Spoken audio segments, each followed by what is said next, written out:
Good morning বন্ধুরা। তো আজকে আমি সকাল সকাল চলে এসেছি, দেখতে পাচ্ছেন একটা পেঁপে আর এখানে 4টে আলু আমি ছুলে নিয়েছি। তো এই আলু আর পেঁপে দিয়ে আমি আজকে বানাবো সুন্দর পাতলা রুই মাছের ঝোল। তো দেখতে পাচ্ছেন বন্ধুরা, আমি এক সাইজ করে কিন্তু সুন্দর করে আলু আর পেঁপেগুলো কেটে নিয়েছি। দেখতে পাচ্ছেন লম্বা লম্বা করে সুন্দর করে কেটে নিয়েছি। তো এই পেঁপে আর আলু দিয়ে আজকে আমি সিম্পলভাবে রান্না করব রুই মাছের ঝোল। তো এখানে দেখতে পাচ্ছেন কড়াইয়ের মধ্যে আমি তেল বসিয়ে দিয়েছি। তো এখানে সোমবারে আমি দিয়ে দেব কয়েকটা কাঁচা লঙ্কা আর শুকনো লঙ্কা। তো এখানে পাঁচফোড়ন দিয়ে দেবো সোমবারে।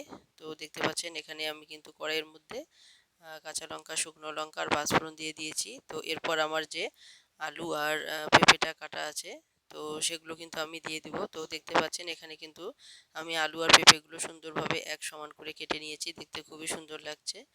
তো বন্ধুরা, আজকে এই যে প্রচণ্ড গরম চলছে, তো এই গরমের মধ্যে আর রিচ কোনো খাবার বানাইনি। তো যেহেতু এই গরম, তো এই গরমের মধ্যে হালকা পাতলা খাবার খাওয়া শরীরের পক্ষে খুবই উপকারী। তো আজকে আমি এই জন্য পেঁপে দিয়ে মাছ ঝোল করব। তো দেখুন এখানে কিন্তু আমি লবণ দিয়ে দিয়েছি, পেঁপের মধ্যে লবণ দিয়ে দিয়েছি, আর এখানেও আমি মাছটা রেডি করে নিয়েছি লবণ হলুদ দিয়ে। আর এখানে 2 টুকরো আদা দেখতে পাচ্ছেন, তো এখানে আমি আদাটা বেটে নিব। তো দেখতে পাচ্ছেন এখানে আমার মশলাটা রেডি করা হয়ে গেছে। আমি এখানে আদাটা পেস্ট করে নিয়েছি, সেখানে হাফ চামচ হলুদ গুঁড়ো আর জিরা গুঁড়ো দিয়েছি। তো আমি কিন্তু কালারের জন্য আর এখানে শুকনো লঙ্কা দিলাম না।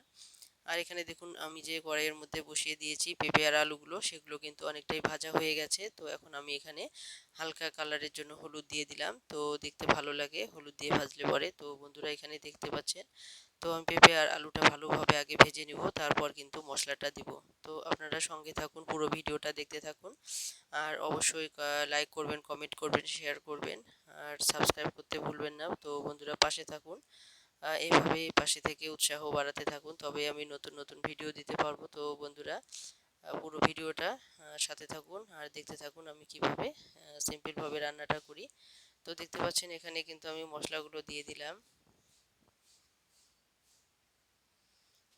তো মশলা দেওয়ার পর এখানে যে বাটিতে একটু মশলা ছিল, তো আমি সেখানে সামান্য পরিমাণ জল দিয়ে কিন্তু আমি এখানে দিয়ে দিলাম। তো দেখতে পাচ্ছেন এটা আমি ভালোভাবে এখন কষিয়ে নিব। তো পেঁপে আলুটা কিন্তু আগে আমি ভাজা ভাজা করে নিয়েছিলাম, তো তখনই অনেকটা সিদ্ধ হয়ে গিয়েছিল। এরপর মশলা আর জল দেওয়াতে কিন্তু অনেকটা সিদ্ধ হয়ে গিয়েছে। তো দেখতে পাচ্ছেন, তো এই গরমে, প্রচণ্ড গরমে, তো আপনারা রিচ কোনো খাবার না বানিয়ে এভাবে হালকা পাতলা করে মাছের ঝোল বানাতেই পারেন।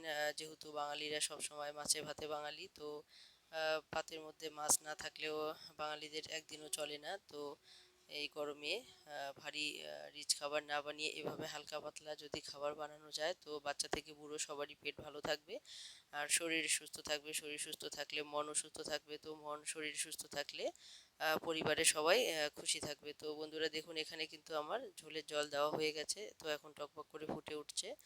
তো এখন আমি এটা পুরোটা ভালোভাবে জাল করে নিব। তো এটা যত জাল হবে তত এর স্বাদটা বাড়তে থাকবে। তো বন্ধুরা দেখুন আমি কিন্তু জলের পরিমাণ অনেকটাই পাতলা দিয়েছি। তো আজকে একটু আমি হালকা পাতলা ঝোল করব।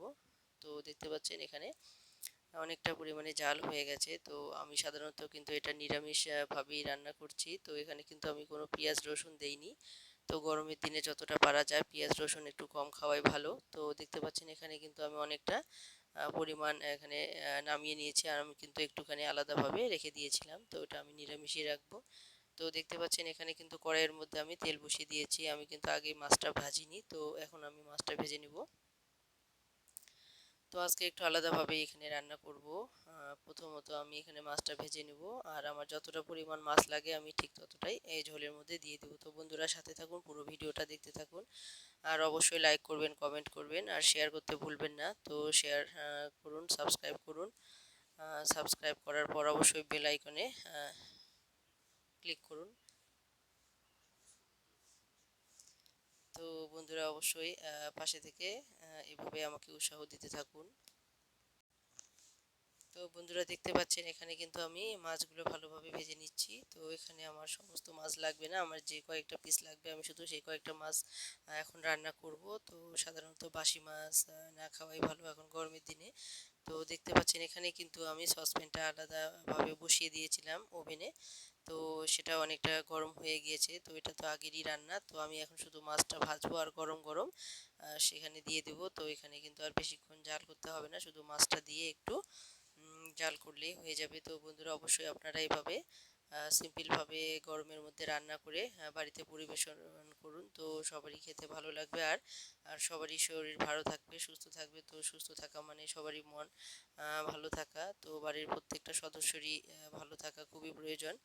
তো এইভাবে বন্ধুরা অবশ্যই আপনারা সিম্পলভাবে গরমের মধ্যে রান্না করে পরিবেশন করুন, তো যাতে ফ্যামিলির সবাই ভালো থাকে, সুস্থ থাকে। তো বন্ধুরা দেখতে পাচ্ছেন এখানে কিন্তু আমার রান্নাটা হয়ে গেছে। তো এখানে কিন্তু আমি বেশিক্ষণ আর জাল দিলাম না, শুধু মাছটা দেওয়ার পর একটু হালকা জাল দিয়ে এখন আমি ধনেপাতা দিয়ে দিলাম। তো ধনেপাতা দেওয়ার পর এখানে আমি 2 মিনিট একটু জাল দিয়ে এটা নামিয়ে নিয়েছি। তো বন্ধুরা দেখতে পাচ্ছেন রান্নাটা কিন্তু সিম্পল হলেও খুবই সুন্দর হয়েছে, খেতেও কিন্তু অসাধারণ হয়েছে। তো বন্ধুরা অবশ্যই পাশে থেকে এভাবে উৎসাহ বাড়াতে থাকুন, আর অবশ্যই সাবস্ক্রাইব করতে ভুলবেন না। Thank you.